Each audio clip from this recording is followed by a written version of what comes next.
एक आदमी हर रोज शराब पीता था और उसे शराब पीने की आदत लग गई थी।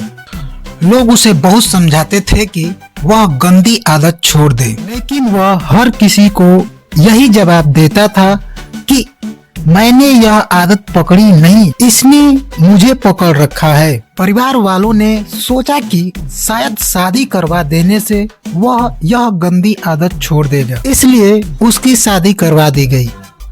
कुछ दिनों तक सब कुछ ठीक ठाक चला, लेकिन फिर कुछ समय के बाद वह फिर से शराब पीने लगा और सबसे यही कहता फिरता कि मैंने इसको नहीं, इसने मुझे पकड़ रखा है। यह सुनकर पत्नी अपने पति को लेकर एक संत के पास पहुंची। संत ने उसे अगले दिन आने को कहा। अगले दिन पति और पत्नी संत के आश्रम पहुंचे। उन्होंने देखा कि संत महाराज एक पेड़ को पकड़कर खड़े हैं।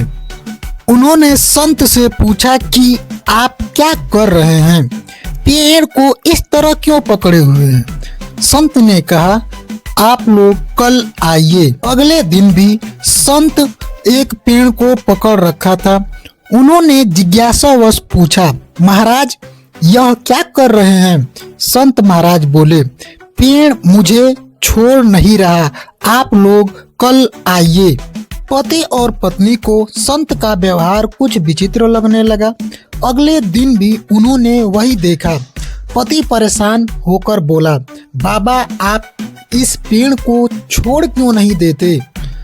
संत बोले, मैं क्या करूं, ये पेड़ मुझे छोड़ नहीं रहा है। पति हंसते हुए बोला, महाराज आप पेड़ को पकड़े हुए हैं, पेड़ आपको नहीं पकड़ा, आप जब चाहे तब उसे छोड़ सकते हैं।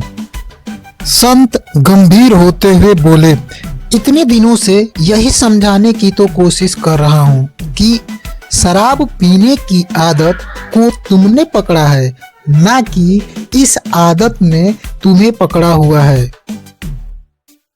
यह सुनते ही आदमी समझ गया कि किसी भी आदत के लिए वह खुद जिम्मेदार है और वह अपनी इच्छा शक्ति के बल पर चाहे तो उसे छोड़ सकता है।